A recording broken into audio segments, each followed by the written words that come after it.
Artificial intelligence का use अब तक हमें बस ऐसे ही लगता था कि ये तो बस कम्युनिकेशन के लिए है कि रोबोट से इंसान किस तरीके से कम्युनिकेट करेगा और इसी के साथ साथ रोबोट किस तरीके से सोचेगा अपने जवाब आर्टिफिशियल इंटेलिजेंस से और उसके बाद में वो जवाब दिया करेगा। मतलब बेसिकली कम्युनिकेशन के लिए ही लगता था, लेकिन MIT के साइंटिस्ट ने कुछ ऐसा कर दिखाया आर्टिफिशियल इंटेलिजेंस से जो आप सोच भी नहीं सकते। दुनिया के अंदर बहुत से ऐसे बैक्टीरिया होते हैं जो कि बहुत ही ज़्यादा इंटेलिजेंट होते हैं, जो कि अपने आप को ड्रग रेजिस्टेंट बैक्टीरिया में बदल देते हैं। इनको पता लग जाता है ये चीज़ें आ रही हैं जो कि हमको मार सकती हैं, तो वो उससे रेजिस्ट करना शुरू कर देते हैं और ये और भी ज़्यादा स्ट्रांग हो जाते हैं। तो इस तरीके की बीमारियों के बैक्टीरिया को मारने के लिए आर्टिफिशियल इंटेलिजेंस में करीबन 2500 ड्रग्स डाली गई, उनके कंपाउंड डाले गए और करीबन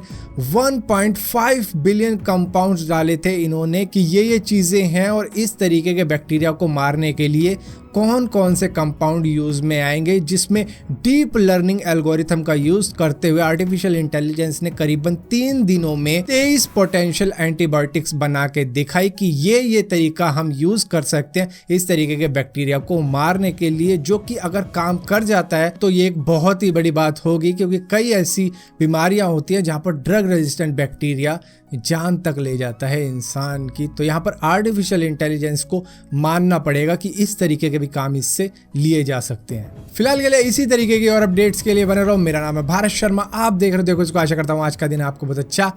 बीत रहा होगा।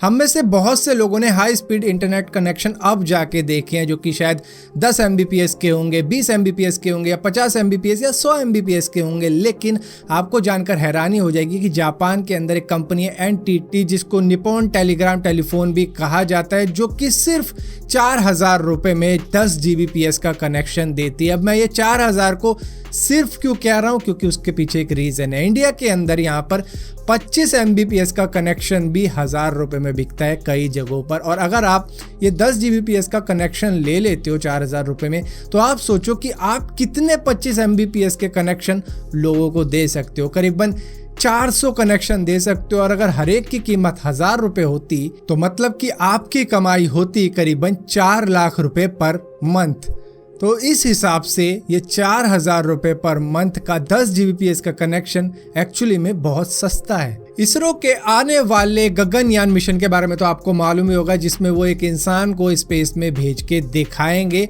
जिसका जो रॉकेट का डिजाइन है वो अब तैयार हो चुका है और इसकी टेस्टिंग 2021 में की जाएगी, जो कि अनमैन्ड होगी, मतलब कि उसमें कोई भी इंसान नहीं होगा। एक बार टेस्ट करके देखा जाएगा, जिसके बाद में इसको 2022 के अगस्त महीने में इंसान के साथ में टेस्ट किया जाएगा, अगर सब कुछ सही रहता है तो। नासा अपनी प्रॉब्लम को सॉल्व करने के लिए लोगों को चैलेंज देता रहता है, जिसमें से कई लोग जिनका दिमाग बहुत अच्छा होता है वो उनकी प्रॉब्लम को सॉल्व भी कर देते हैं। तो यहाँ पर नासा एक रोवर का डिज़ाइन मांग रहा है दुनिया भर से, जो है वीनस रोवर डिज़ाइन, जहाँ पर ये वीनस पर एक रोवर भेजेंगे और वहाँ पर उससे कई सारी इंफॉर्मेशन कलेक्ट भी की जाएगी। तो यहाँ पर चैलेंज दिया गया है कि जो भी उनको एक ऐसा डिज़ाइन बना के दे सकता है जो कि वहाँ के 450 डिग्री सेल्सियस के टेम्परेचर को सह सके, और इसी के साथ साथ कई सारे ऑब्स्टिकल, क्योंकि वहां पर पत्थर कंकर वंकर सब होंगे जो कि रुकावट बनेंगे इस रोवर के लिए, तो उसको भी टैकल करके दिखाना है और एक ऐसा डिजाइन देना है जो कि इन सभी प्रॉब्लम का एक सोल्यूशन हो नासा के लिए। तो यहाँ पर विनर को मिलेंगे करीबन $15,000 जो होते हैं करीबन 10,50,000 रुपए, और इसी के साथ साथ रनर अप को मिलेंगे जो दूसरे नंबर पर आएगा $10,000 जो होते हैं करीबन 7 लाख रुपए के आसपास में, और जो तीसरे नंबर पर आएगा उसको मिलेंगे $5,000 जो होते हैं करीबन 3.5 लाख रुपए के आसपास। तो यहाँ पर कई सारी रिक्वायरमेंट और हैं जो कि आपको इस पेज पे मिल जाएगी, जिसकी लिंक मैंने नीचे डिस्क्रिप्शन में दे दी है। जो भी इसमें पार्टिसिपेट करना चाहता है और उस तरीके का डिजाइन आपको भेजना है, और अगर आपका डिजाइन नासा को पसंद आता है तो ये इनाम शायद आपका हो सकता है। I'm sure आप में से बहुत लोगों ने फ्लैट अर्थ सोसाइटी के बारे में तो जरूर सुना होगा, और नहीं सुना तो आप ये वाली वीडियो देख सकते हो। इसमें मैंने बता रखा है कि उनकी सोच क्या होती है, और यहीं पर flat earth society advocate Mad Mike Hughes, जो कि 64 इयर्स ओल्ड थे, जिन्होंने 2018 में एक बार अपना होम मेड रॉकेट भी यूज किया था कैलिफोर्निया से लॉन्च करने के लिए, जहां पर इन्होंने लॉन्च करने के बाद में करीबन 1875 फीट की ऊंचाई पर जाके ये देखा था कि ये दुनिया फ्लैट है या गोल है, लेकिन इन्होंने उन्होंने कहा मैं ज़्यादा ऊंचाई पर नहीं पहुंच पाया, जबकि वहां पर इनकी जान जाते जाते बची थी। इनका पैराशूट फट चुका था, लेकिन इन्होंने एक और अटेम्प्ट किया 22 फरवरी 2020 को, जहां पर इनका steam powered home made rocket उड़ा तो सही, लेकिन उसका पैराशूट लॉन्चिंग के वक्त ही फट गया। जिसके बाद में जब ये लैंडिंग कर रहे थे तो लैंडिंग करवाने के लिए पैराशूट इनके पास था ही नहीं, और अगर होगा भी रिजर्व में तो वो खुला नहीं, जिसकी वजह से इनकी जान जा चुकी है 22 फरवरी 2020 कैलिफोर्निया में इस तरीके का स्टंट करते हुए। यहाँ पर ये कह रहे थे कि 5000 फीट की ऊंचाई पर जाके मुझे बड़े आराम से दिख जाएगा कि ये दुनिया गोल है या फिर फ्लैट है, लेकिन अब इनकी जान जा चुकी है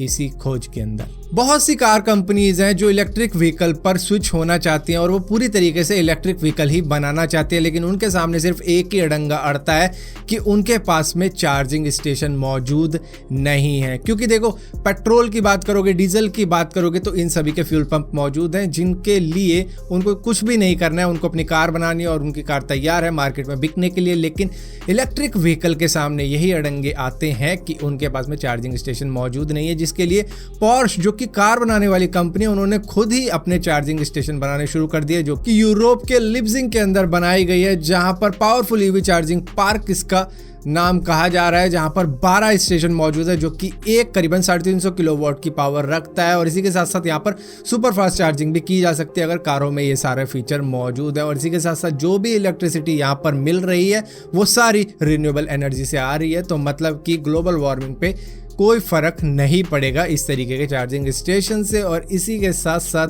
कहने की बात यह है कि अब कार कंपनियों को खुद ही आगे बढ़ना पड़ रहा है अपने खुद के चार्जिंग स्टेशन बनाने के लिए, और वो भी सभी कारों के लिए, ताकि दिक्कत ना आए इलेक्ट्रिक व्हीकल बिकने में। अब यहीं पर अगर इलेक्ट्रिक व्हीकल की बात की जा रही है तो दुनिया का सबसे बड़ा इलेक्ट्रिक व्हीकल दरअसल एक डंप ट्रक होगा, जिसको अफ्रीका के अंदर टेस्ट किया जाएगा, और जब इसका टेस्टिंग वगैरह हो जाएगी तभी इसको शायद ऑफिशियली लॉन्च किया जाए। और इसी के साथ साथ मायामी इंटरनेशनल बोट शो के अंदर 3.3 मिलियन $US